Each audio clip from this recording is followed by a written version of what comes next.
Good afternoon, everyone. Welcome back to Patrol Base Live. I'm Stuart, and you join us on our Raven live stream. We've brought a lot of pistols out today, but first of all, let's see what Raven have to offer.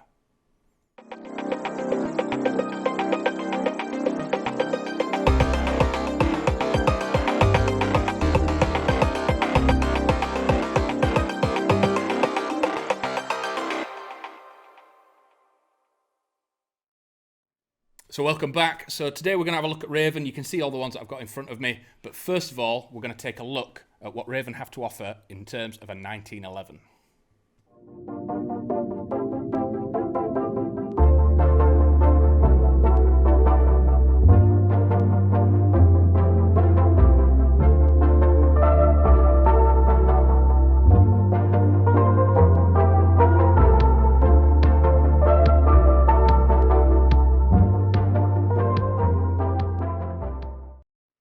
So Raven. So we're going to start with the 1911, but Raven as a whole is quite a new brand. They've only been around a few years, but the amount of platforms that they've got out already is astounding. Like color range, product range, variations, sight options, all that kind of stuff is available. As always, if you've got any questions at all about anything that we covered today, please drop them in the comment section below. We'll flash it up on screen and make sure we get your answer to it as soon as possible. Even if it's not about this one specific, if it's about anything else in front of me, just drop the question and we'll answer it as soon as possible. So, the 1911, the iconic 1911. A lot of these obviously originated back in 1911 when they were first invented, but going into like World War I, World War II, they just became general issue and had a massive cult following. Even today, where some people still have these tricked out, have super cool looking ivory ones, engraved ones, all that kind of stuff. But the Raven one itself, this is one of the sort of basic simple models, just because we're going to build up as we go along. So it is that sleek, classic, simple platform. It has serrations on front and back side of the rail, making it nice and easy to rack this thing from front and back. It has got a threaded barrel, as most of the Ravens do. There's only a few that don't, and I don't think we have any of the ones that don't here.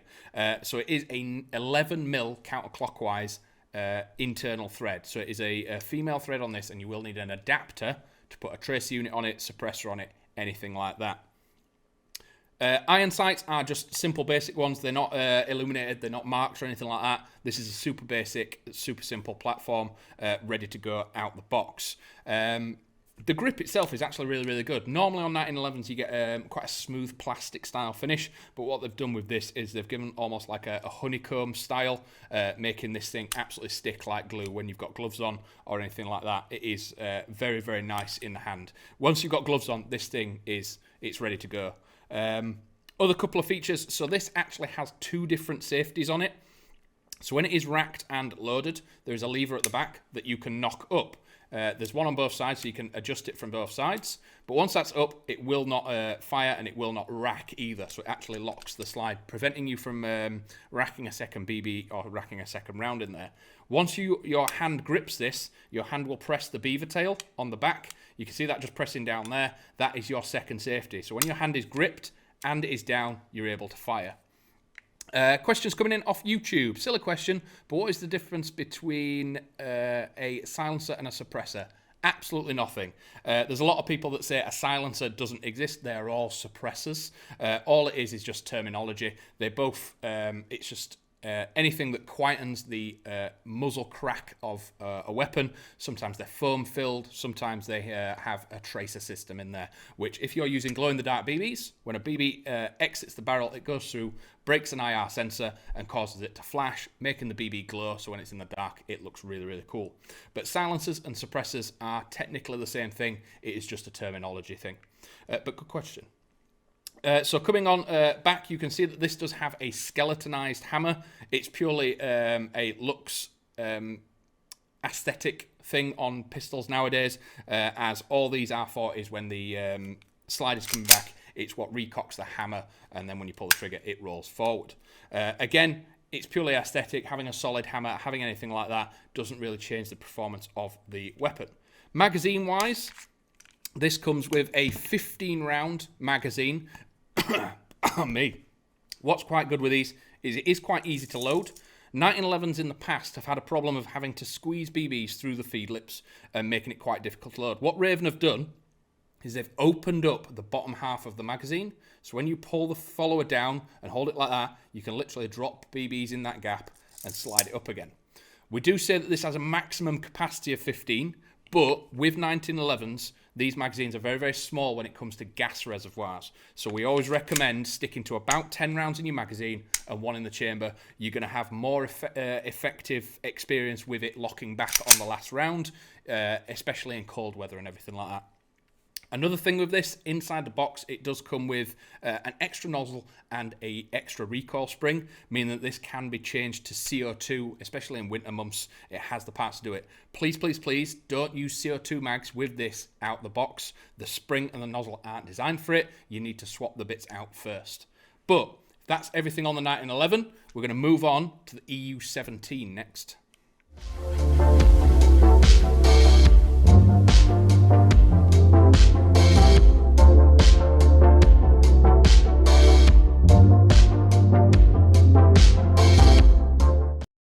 So welcome back. So now we're going to look at the next iconic platform that is currently out on the market is the EU17. So this has become an absolute go-to platform. Oh, we've got another question coming in from Kieran Kelly on YouTube. Why does the Raven EU17 have a safety on the bottom of the rail? So that's a good question. So EU17s, when they are wrapped, the real counterpart does not have a safety. The only safety it has is this part on the middle part of the trigger. That is the only safety. If you don't press that, the trigger will not move, meaning that it can't accidentally discharge or anything like that. The reason why they've made the serial number bar on the bottom of the rail a safety is so that it actually has one. That means that if, for whatever reason, you go to a site where a weapon has to be on safe to be in the safe zone, has to be on safe in certain locations, this can still be used, because otherwise it technically does not have a safety, or it does not have an external safety. It does have a trigger safety, but this underneath here is just so that it is useful.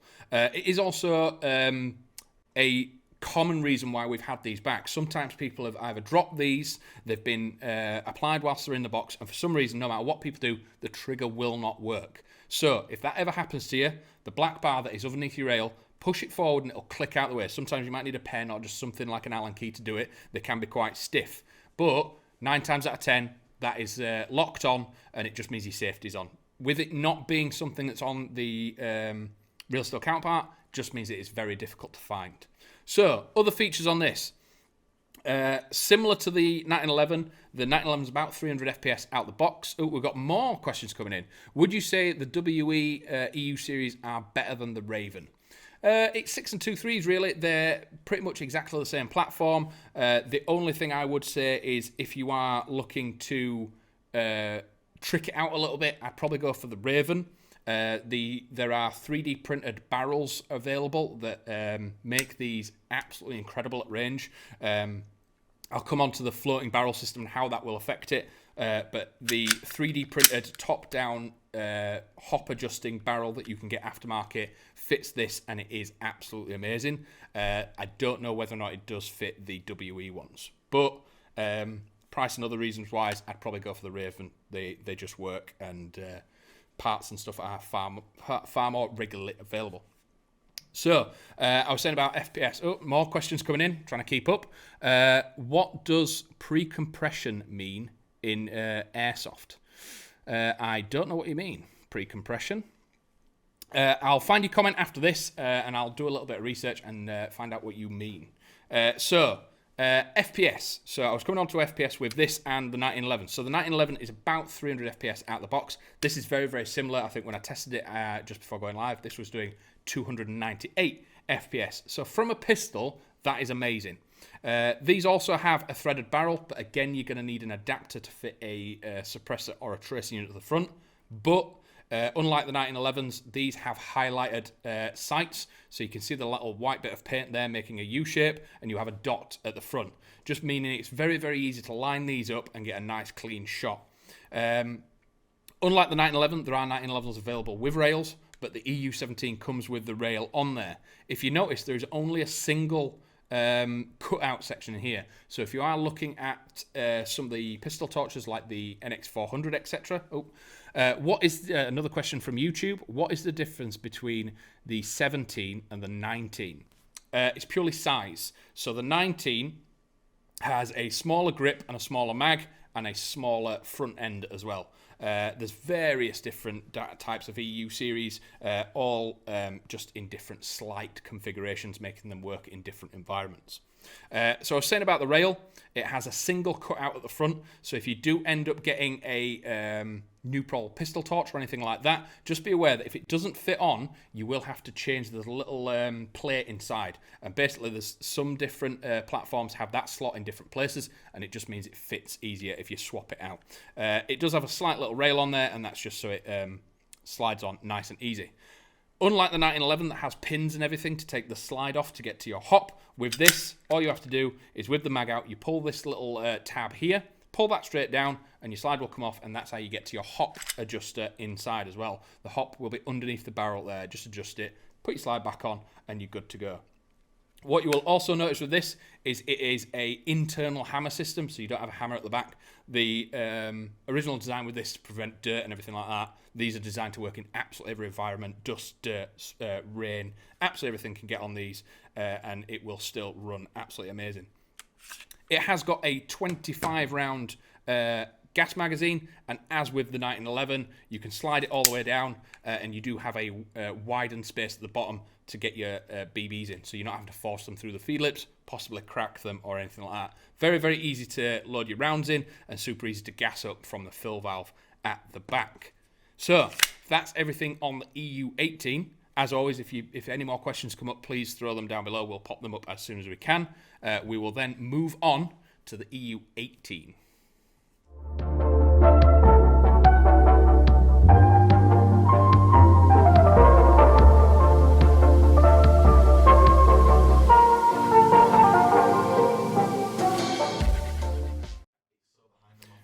So here we are, we're back with the EU18, and obviously you can see we've got a slight colour variance here. So this is just to show some of the options that are available. All these are available in many, many different colours, including pre-two-tone. So you can get all these already painted by Raven in a solid blue on the top slide. Some of them are available in green, yellow, pink, purple, gold, absolutely all sorts. Very, very cool, and just gives you an absolute perfect option to what you want. So the EU18, why is it so different to the EU17? So obviously has cutouts in the rail, just it's for lightweightness, and with its real steel counterpart, it's for gas venting. Not in Airsoft, it's just for looks in Airsoft, but it just gives it a little bit more of a snazzy look and feel. It makes it look a little bit meaner, but apart from that, 90% of it is exactly the same. You still have the threaded barrel at the front. You still have the rail for your torch, so you can fit a torch, a laser, your suppressor, all that kind of stuff. You still have the dot-style iron sights, so you can get a good target on downrange.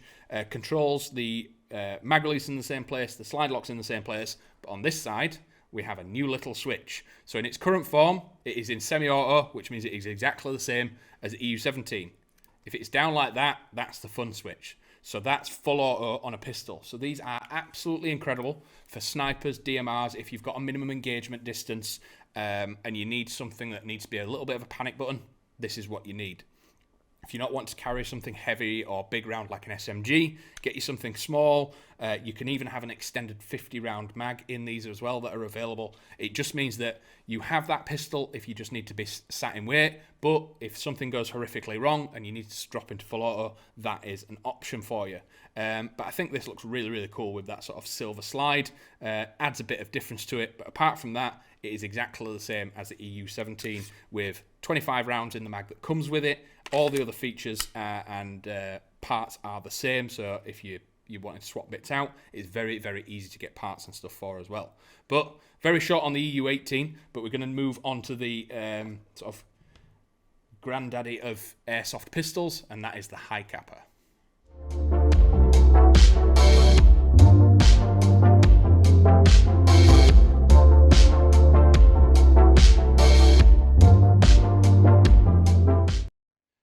So we are back with the Hi-Capa 5.1. Again, another iconic platform, especially in Airsoft. These are pretty much on every field, every event, and are absolutely loved by tons and tons and tons of players for very, very good reasons. They look awesome, they perform really well, and the parts availability is just out of this world.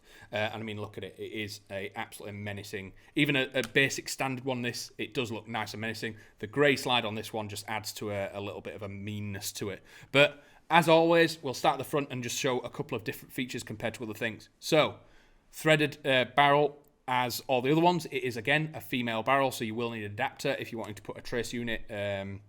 XT301s or the really short ones, small trace units are perfect for these. Please be aware if you are putting anything on the front barrel, make sure it is not too heavy, because if you put something heavy on there, it drags the barrel down, means that it's using more gas to cycle the slide, and you're not going to get as many shots out of each magazine.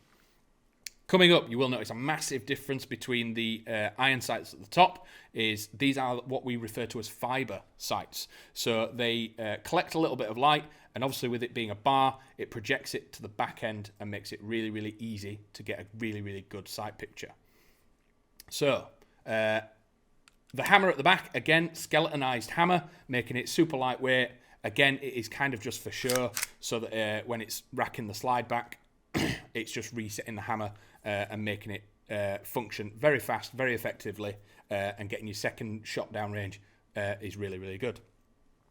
The knurlings at the back, so you don't have any at the front with this one. They are just at the back. Oh, we've got questions coming in off Facebook. I have a Nuprol NX200 on an EU17, and it keeps engaging the safety. Is there any way of preventing this? It shouldn't do. Let's just have a quick look at the EU17. So, the actual safety underneath here is flush with the body. So once that is locked in place, if the NX torch is attached properly and the bar is inside the slot there, it shouldn't foul on that safety at all properly. So what I'd do is I'd just take the torch off, make sure that that plate is sitting in the correct place, and reattach it, because it should nothing should ever foul on the safety plate underneath. But yeah, coming back to the Hi-Capa, we'll come down. So you've got, again, as we were just saying with the 17, with this one you have loads of different spacings, so you can fit a torch, you can fit a laser absolutely anywhere on here, and it makes it really, really convenient. Grips on this, slightly rubberized at the back end, but again, controls at the back, very, very similar to the 1911, with the safety at the front there and the beaver tail at the back, meaning you have two safeties, so it won't fire unless it's in your hand, and if the safety is up, it won't fire either. Magazine, again, similar to the EU 17, this has a 25 round magazine. You can slide it all the way to the bottom, and again, same with this, they've made an opening at the bottom, so you're not having to push BBs through your feed lips. You can just drop them in the bottom and then release your follower, meaning there's going to be no damage to your feed lips, and it's just going to last you a lot longer. They also have a much bigger base plate on this. The real steel counterparts of these is meant to be sort of race pistols and all like that. It's meant to be weighted, so when these drop out, they can bounce, and they make all sorts of different ones at the bottom. Don't recommend dropping these. It's just where that design has come from. So similar to the 1911, so you can see there's different crossovers here that have all gone into designing what is the newest one in the line when it comes to real steel stuff. But similar to the 1911, you bring the slide back, knock the center pin out, take the slide off, and that's how you get to your hop unit on the inside. Adjust it a little bit, put your slide back on, and then you can check. With all these, I'd probably recommend 0.25 gram BBs. It just means that you're going to get best consistency, range, and accuracy out of them. Branbury Clark on Facebook. Do you have the EU18 with red dot? If you can do, show me the sights, please. I haven't got one with me, but basically all that changes with the Raven is they've made a cutout at the back here, and the plate sits on. The RMR sits on the back, and you have slightly raised iron sights. So all of them, all the Raven pistols, are available with the BDS. It is just an optional extra. It is a slightly different slide, so it's not something that you can get and then add to the 17. You would have to get a full slide set, unfortunately. But all the Raven pistols are available in a BDS variant, fortunately. But I don't think there's anything else to cover on the Hi-Capa apart from you will notice that the 1911 and the EU18 have what are similar, like lever style triggers, whereas with the Hi-Capa it is a straight pull backwards. So when you pull it straight back, it fires. With the EU18 and everything like that, it is a lever style trigger, and you have to make sure you're at the center of it to hit the safety on the EU 17 and 18. But if that's everything on the WE pistols, loads of really good questions. It's been good talking to you. But that has been the brand video for Raven pistols. Again, if we've missed your question, we'll troll through the comments below, and if we've missed yours, we'll add a comment to it and add a reply to it and make sure we get the information out to you as quickly as possible. We will be back again at 4 p.m. tomorrow with another standard review. We're going to go for some gas stuff tomorrow. It's already in the studio and I'm looking forward to it. But until then, I'll see you in a bit and I'll see you at 4 p.m. tomorrow. Bye.